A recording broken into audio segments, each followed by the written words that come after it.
بسم الله الرحمن الرحيم الحمد لله رب العالمين والصلاة والسلام على أشرف الأنبياء والمرسلين وعلى آله وأصحابه أجمعين أما بعد اللهم زدنا علما وإيمانا وتسليما.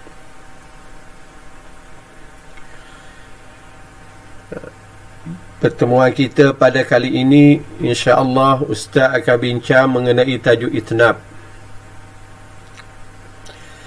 Al-itnab lughatan huwa al-italah wal-ikthar. Wastilahan aradul ma'na fi ibaratin zaidah bihaythu tahaqquq ziyadatu faidah. Bihaythu tahaqquq ziyadati faidah. Itnab ialah memanjangkan ucapan ataupun membanyakkan ucapan. Itu di sudut bahasa. Mengikut istilah ulama balaghah pula ialah menyatakan sesuatu dengan menggunakan ayat yang lebih panjang daripada sesuatu yang dinyatakan itu, di mana panjangnya ayat itu ada faedah, ada manfaat. Aradul makna fi ibadah zaidah, membentangkan sesuatu makna dengan menggunakan ayat yang lebih daripada sepatutnya, bihaitsu tahaqquqi ziyadati faidah, yang mana ayat yang lebih itu ada faedah, ada faedahnya. Itu dinamakan itnab. Adapun yang kita belajar sebelum ini, al-hashwu wat tatwil, hashwu dan tatwil, guna ayat lebih juga, tapi lebihnya ayat itu tidak ada faedah. Itnab ada faedah. Sebab itu berlaku itnab di dalam Al-Quran. Banyak itnab dalam Al-Quran. Dalam Quran tidak ada tatwil, tidak ada al-hashf, tapi itnab banyak ayat Quran mengandung itnab. Anwa'ul itnab, jenis-jenis itnab. Itnab ni ada beberapa jenis, tapi yang menjadi sukatan kepada kita apa yang Ustaz nyatakan di sini, ya, iaitu takrir, zikrul khas ba'dal am, zikrul am ba'dal khas, tawsikh, al-idah ba'dal iham, al-i'tirad, at-tazil, al-ihtiras atau takmil. Ini yang menjadi sukatan untuk kita dalam peperiksaan stam. Huraiannya akan datang. Baik, kita tengok satu persatu. Di antara jenis itnab ialah takrir. Apakah yang dimaksudkan dengan takrir? Takrir, التكرير هو ذكر شيء مرتين أو أكثر بشرط يفيد رغدا وإلا كان تطويلا. Takrir ini ialah menyebut sesuatu dua kali ataupun lebih daripada dua, dengan syarat ianya memberi faedah, ada tujuan tertentu, memberi faedah dan ada tujuan tertentu. Jika sekiranya tidak ada faedah dan tidak memberi apa-apa tujuan, kana tatwilan, dia akan jadi tatwil. Cakap panjang saja tapi tidak memberi apa-apa faedah. Ini yang dimaksudkan dengan takrir. Sebut benda dua kali ataupun lebih daripada dua kali dengan syarat ada faedah, ada tujuan, ada faedah. Kalau tak ada tujuan, tak ada faedah, ia tidak dinamakan takrir, dia dinamakan tatwil. Takrir ini satu bentuk jenis itnab. Kita tengok contoh dia supaya lebih jelas. Syarat takrir. Untuk jadi syarat takrir, ada syarat dia. Apa dia? Daripada ta'rif kita boleh ambil syarat dia, iaitu syurutut takrir an yufida gharadan, ianya memberi faedah. Panjangnya ayat itu, ayat itu lebih daripada sepatutnya, lebih panjang daripada sepatutnya, dan ianya memberi faedah, maka barulah dia jadi takrir. Syarat takrir kena ada faedah. Kita sebut panjang ayat tu bila ada faedah. Kalau tak ada faedah, tidak dinamakan takrir. Baik, apakah dia faedah asas bagi takrir? Ma gharadul asasi litakrir. Faedah asas bagi takrir apa dia? Faedah asasnya ialah al-gharadul asasi litakrir huwa tathbitul ma'na fi nufus, untuk meneguhkan makna sesuatu dalam hati seseorang. Apabila kita nyatakan sesuatu pada seseorang dan kita ulangi dia, takrir, sebut beberapa kali, maknanya apa yang kita dinyatakan itu akan teguh, akan tetap teguh di dalam diri dia, dalam jiwa dia. Mungkin dia tahu begitu saja, bukan tahu sekadar sepitah lalu, sekadar nak main-main. Tidak. Apabila diulang-ulang, maknanya benda itu akan melekat teguh di dalam jiwa. Itu tujuan asas takrir. Di samping tujuan asas itu, ada lagi tujuan-tujuan yang lain. Cuma jika ditanya ma gharadul asasi litakrir, makna semua takrir itu ada tujuan asas dia. Apa dia? Tasbitul makna fin nufus, untuk meneguh, untuk menegak, menetap, mensabitkan, supaya tidak bergerak, tidak bergonjang di dalam jiwa seseorang. Sabit, tetap. Maknanya tidak, apa yang diberitahu itu tetap teguh, diingati di dalam jiwa. Kemudian ada tujuan-tujuan lain selain daripada tujuan gharadul asasi itu. Apa tujuan lainnya? Ada banyak tujuan. Di sini kita sebut ada 5 tujuan asas. Umpamanya izharul tahassuri, menyatakan kekesalan, kedukacittaan, kesedihan. Untuk menyatakan izharul tahassur, kita ulang-ulang perkataan itu bagi menyatakan kekecewaan, kedukacittaan, kesedihan.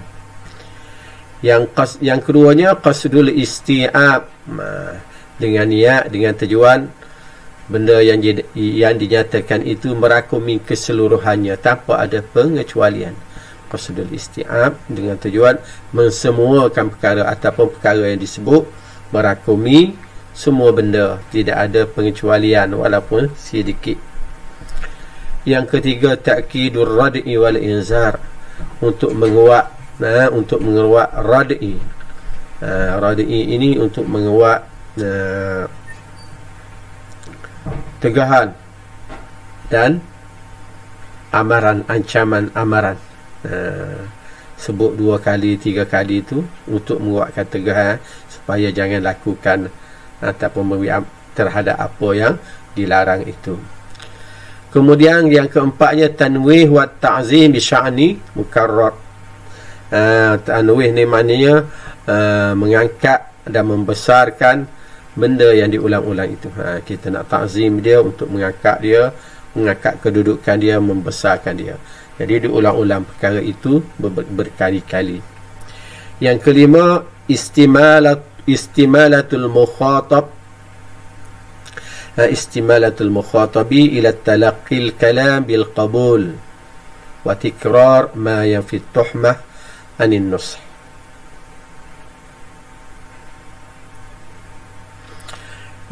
Untuk menarik perhatian mukhatab, istimalah mukhatab ila talaqqil kalam bil qabul, supaya menerima apa yang diucapkan.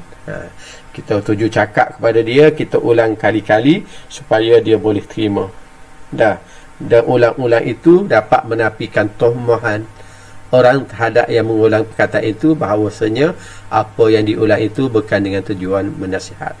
Jadi apabila dia sebut 2-3 kali ulang bersama, maknanya tujuan dia itu tidak lain untuk memberi nasihat, bukan dengan tujuan yang lain. Itu dia maksudkan tikrar ma yang fi tuhmah anin nushi.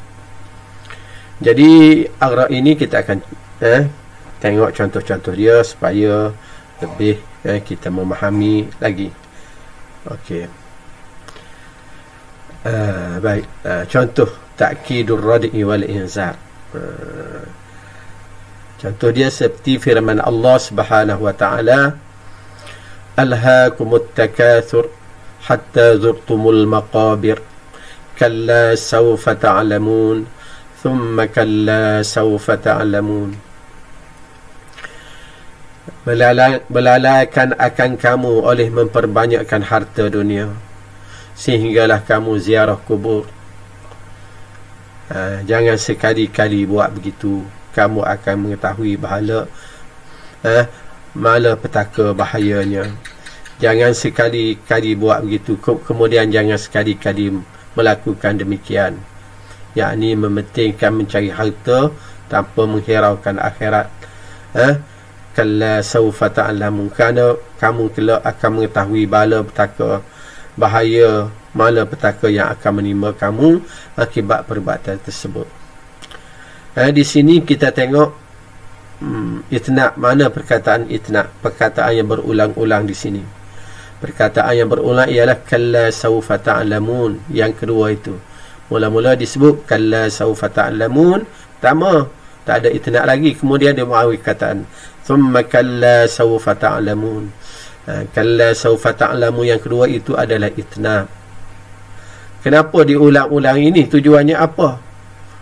Tujuan dia kata ta'kidur rad'i wal inzar, untuk penegasan.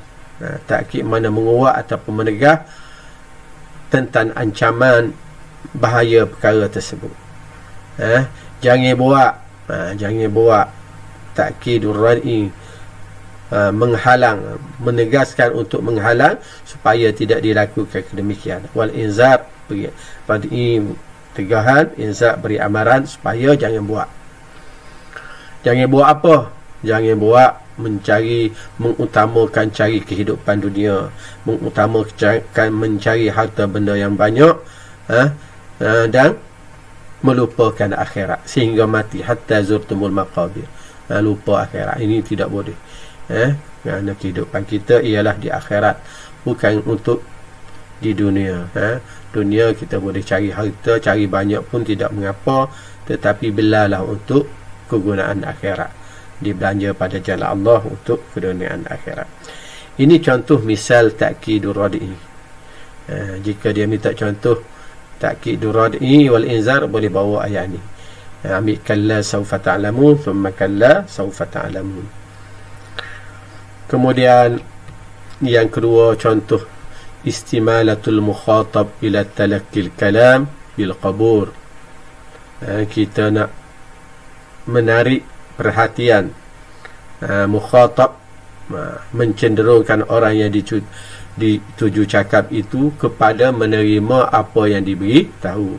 Ila talaqqi, menerima kalam bil qabul, dan menolak tersebut, wa tikrar, dan mengulangi sebatan itu, ma yanfi, perkara yang menapi tahmah anin nushi, menapikan tahmah, tuduhan bahawasanya yang diberi ini bukan nasihat tetapi dengan tujuan untuk dapat habuah-habuah tertentu.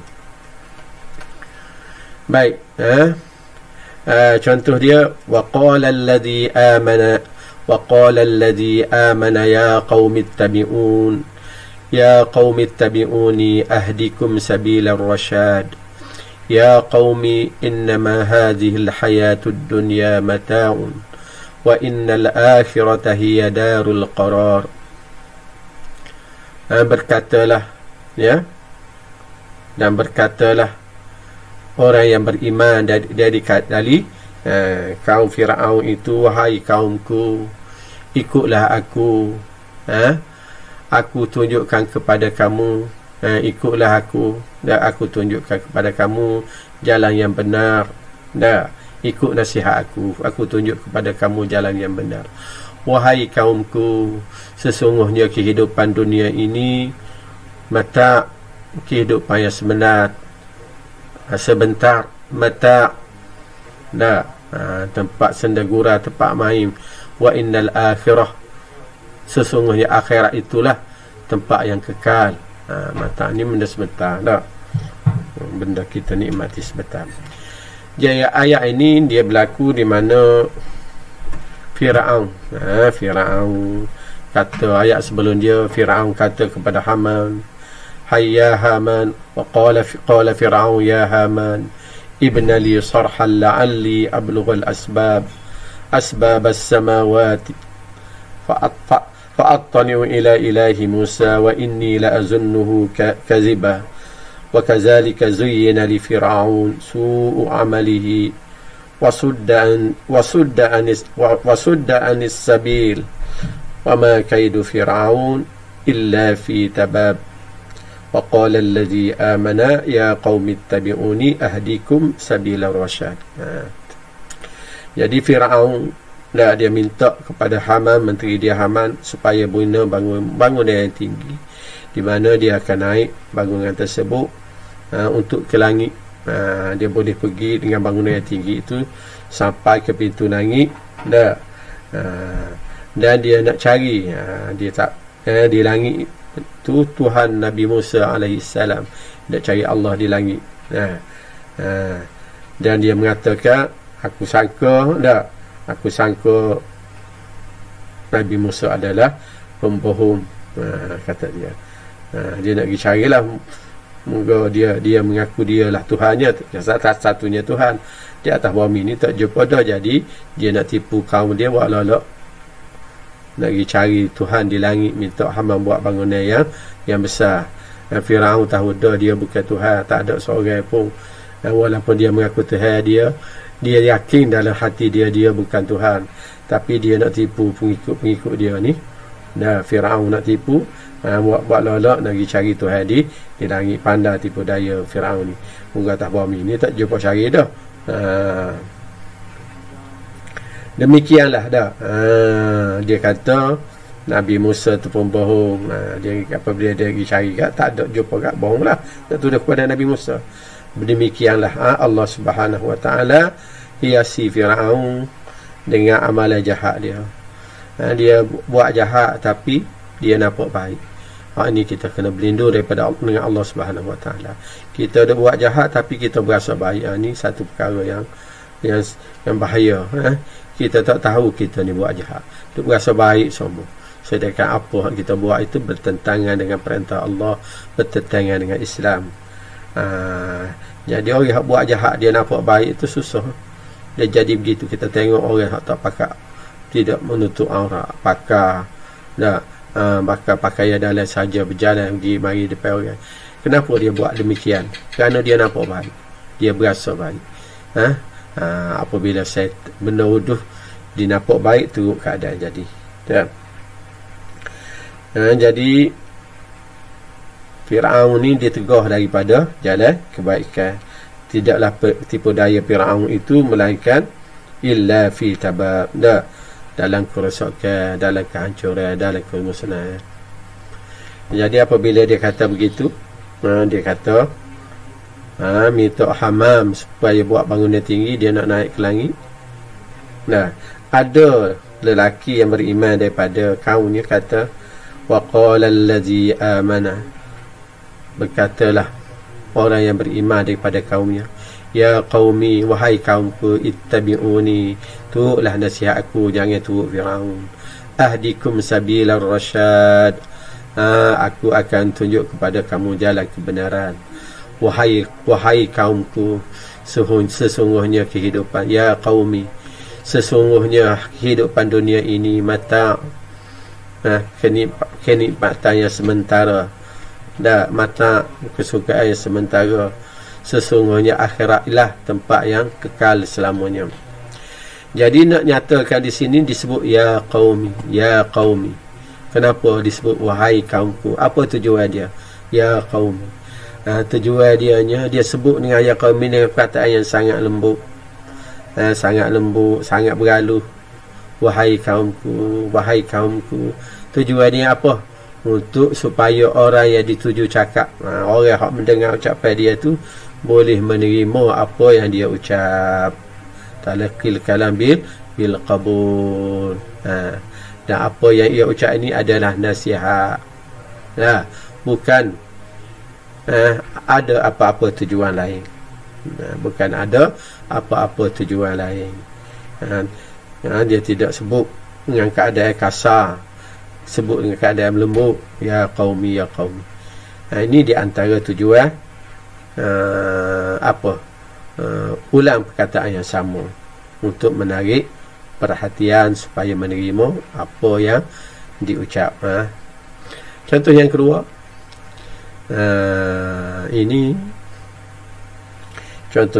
ini ucapan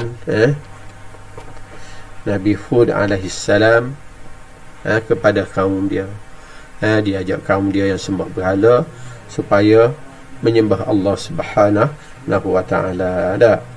Allah sebut ayat sebelumnya, wa ila 'adin akhahum huda qala ya qaumi ibudullaha ma lakum min ilahin ghairuh in antum illa muftarun ya qaumi la as'alukum alayhi ajra in ajriya illa 'ala alladhi fatarani afala ta'qilun ya qaumi istaghfiru rabbakum thumma tubu ilayhi yu'silis samaa'a 'alaykum midrara wa yazidkum quwwatan ila quwwatikum wa la tatawallaw mujrimin. Kata Nabi Hud alaihissalam kepada kaum dia, wahai kaumku, sembahlah Allah Subhanahu wa ta'ala. Tidak ada Tuhan yang lain kepada kamu selain daripada Allah. Sesungguhnya kamu orang yang mencipta pembohongan. Cipta pembohongan mana? Mencipta pembohongan kerana menyembah Tuhan yang lain selain daripada Allah. Ya qaumi la as'alukum alaihi ajra. Kata dia lagi, wahai kaumku, aku tidak minta upah pun daripada kamu terhadap nasihatku ini. La as'alukum alaihi ajra in ajriya illa 'ala alladhi fatarani afala ta'qilun. Tidaklah balasan aku itu melainkan ke atas Allah yang mencipta aku. Balasan aku yakni dakwah aku ni kepadamu, aku harapkan daripada Allah Subhanahu wa ta'ala. Afala ta'qilun, mu tak ada otak kau tak boleh memikir benda itu. Wahai kaumku, kata dia lagi, ya qaumi istaghfiru rabbakum, ya qaumi istaghfiru rabbakum, wahai kaumku, mohon ampunlah kepada Tuhanmu terhadap dosa yang kamu buat. Thumma tubu ilaihi, dan bertaubatlah kepada kamu. Istighfar, kita minta ampun. Taubat ni mana? Tinggallah dosa yang dibuat dengan keadaan menyesal, tak saya buat dah. Mula-mula istighfar, sepatutnya Rasulullah istighfar 100 kali sehari. Dia riwayat. Kita pun boleh kata juga istighfar, astagfirullahalazim, astagfirullahalazim, astagfirullahalazim. Tak ada 5 minit 100 kali tersebut astagfirullahalazim, astagfirullah, astagfirullah, astagfirullah. Ampuni aku lah ya Allah, ampunilah dosaku ya Allah, ampunilah dosa aku lah. Semoga menjadi wirid kita harian. Apa kelebihan istighfar ini? Apa kelebihan istighfar dan taubat kepada Allah ini? Yursilis samaa'a 'alaikum midrara. Allah hantar langit, bukan hantar langit dah, langit tak bergerak. Maksud sini Allah hantar hujan yang lebat kepada kamu. Hujan ini simbolik kepada rezeki. Apabila datang hujan, ada rezeki. Tak ada hujan, tanah kering kontang, tumbuhan tak ada, kita pun tak ada nak makan beras, tak ada makan padi, binatang pun tak ada nak makan pagi, tak ada makanan. Apabila berlaku kemarau, maka berlakulah majak, kebuluran, tidak ada hasil bumi yang terbit. Jadi Allah hantar langit tak bergerak hak marinya. Allah hantar hujan ataupun as-sama ini atau awan yang mengandungi hujan, yang mengeluarkan hujan, yang menyuburkan bumi. Apabila kita taubat, maknanya Allah hantar rezeki kita. Wa yazidkum quwwatan ila quwwatikum, dan menambah kekuatan di samping kekuatan yang ada kepada kamu. Di riwayat bagaimana kaum Nabi Hud ini 3 tahun dah berlaku kemarau, tidak ada hasil tanamannya, tidak menjadi, dan perempuan mereka mandu, tak beranak masa 3 tahun. Jadi penyelesaian masalah yang mereka yang diberi oleh Nabi Hud alaihissalam kepada mereka, supaya meninggalkan sembah berhala, bertaubat, minta ampun kepada Allah, dan bertaubat, tinggalkan kejahatan yang lalu. Apabila benda itu dibuat, Allah akan beri balik rezeki, tumbuhan akan datang jadi banyak balik, hasil tanaman akan ada balik, dan ibu-ibu yang tidak mengandung yang aqim, yang madu akan dapat anak. Itu yang dikatakan wa yazidkum, Allah tambah kepada kamu kekuatan, ila quwwatikum, sebagai tambahan kepada kekuatan yang ada sebelum ini. Wala tatawallaw mujrimin, dan janganlah kamu berpaling tangguh menjadi jahat berterusan dengan perbuatan menyembahan berlada kamu. Kata Nabi itu, bolah, janganlah berpaling, jangan tatawallaw, janganlah kamu berpaling daripada mengikut nasihatku. Mujrimin, sebagai orang yang mujrimin, orang melakukan maksiat, orang yang melakukan jenayah, menyembah makhluk selain daripada Allah. Jadi kita dalam masalah ni, dalam masalah qawi ni, untuk menghadapi masalah ini, kita istighfar pada Allah Subhanahu wa taala, minta ampun kepada Allah Subhanahu wa taala, taubat, tinggal perkara-perkara yang Allah Subhanahu, taubat ni menyesal terhadap kejahatan yang kita buat.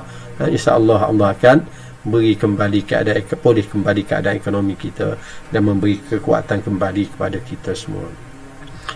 Ini syahid di sinilah, ya qaumi, wahai kaumku, wahai kaumku. Apa dia ulang kait wahai kaumku dua kali ulang tu?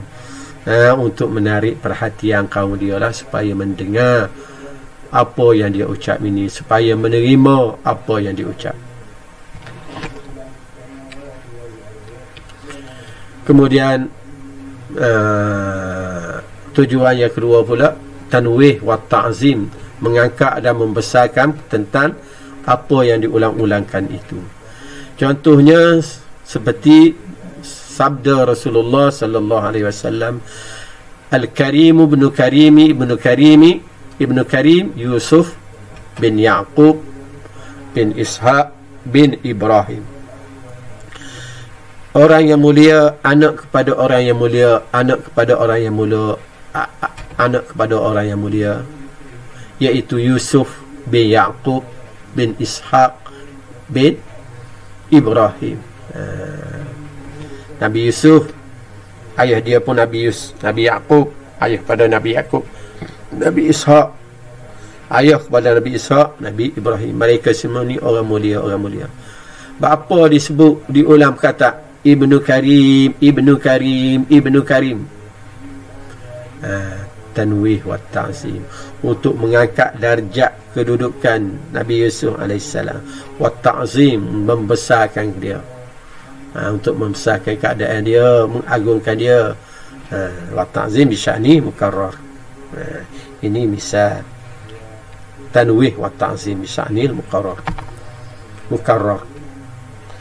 Contohnya lagi, sabda qaulu Rasul sallallahu alaihi wasallam, wastafa min kinanatin quraisyan, wastafa min quraisyin bani hashim, wastafani min bani hashim, fa ana khiyarum min khiyarin min khiyar.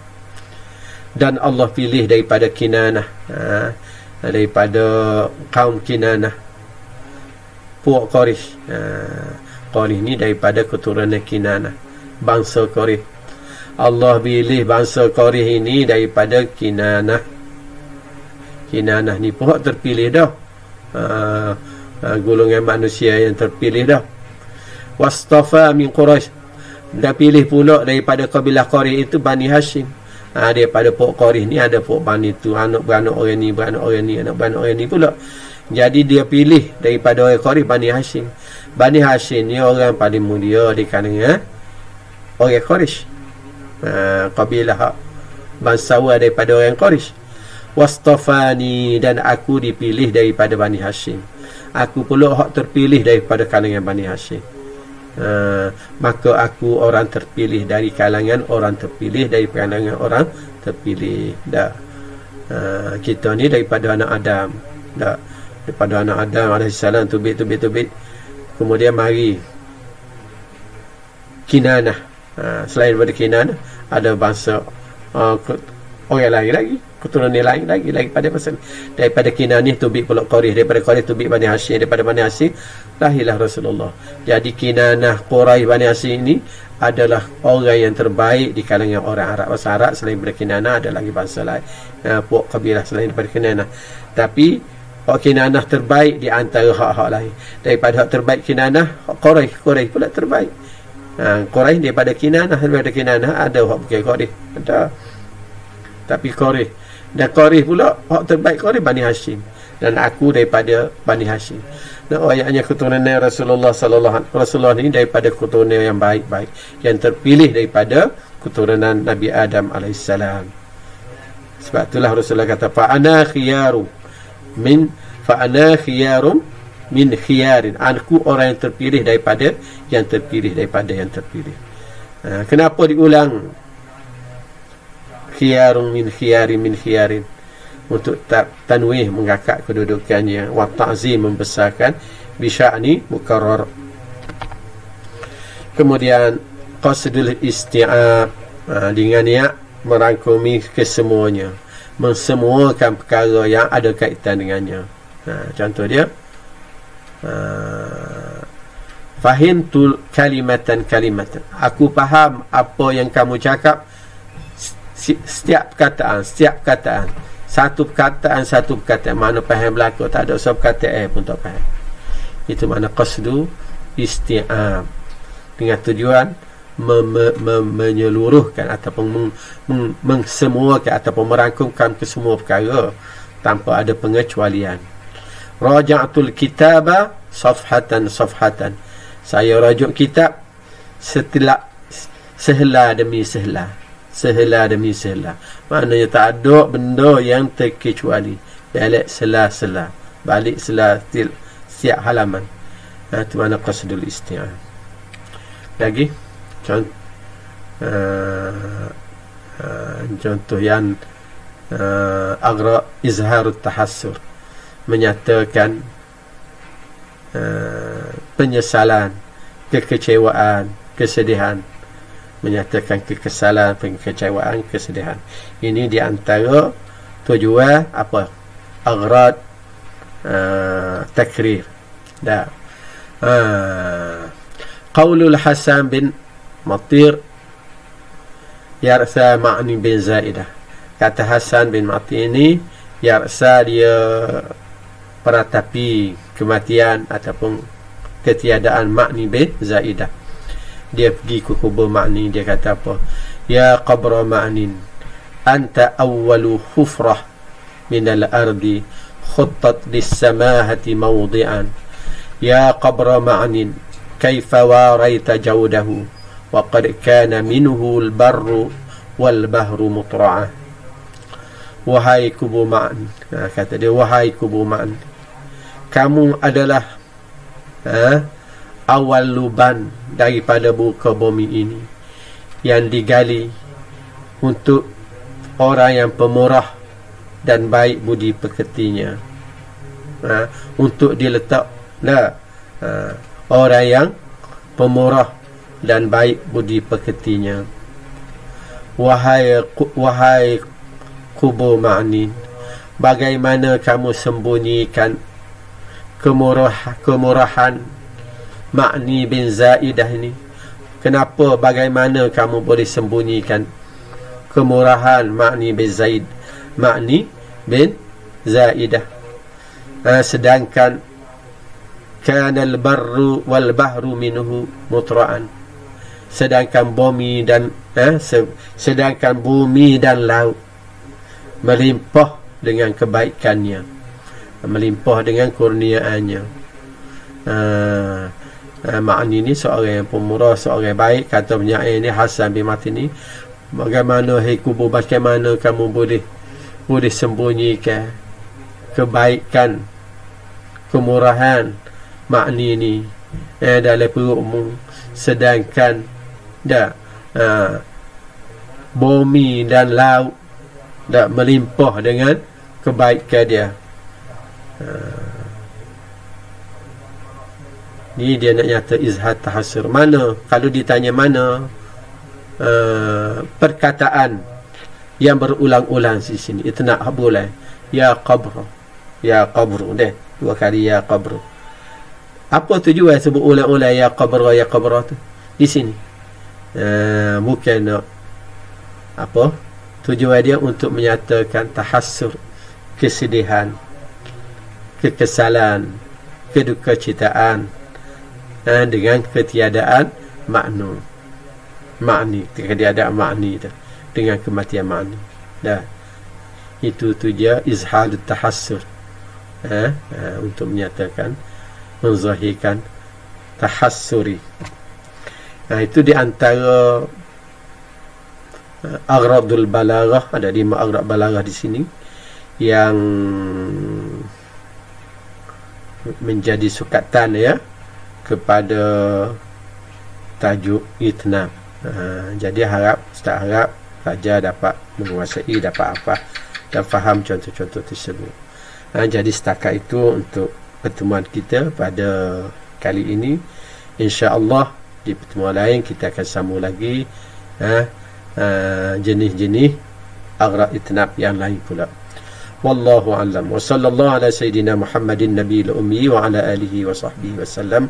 Walhamdulillahi rabbil alamin.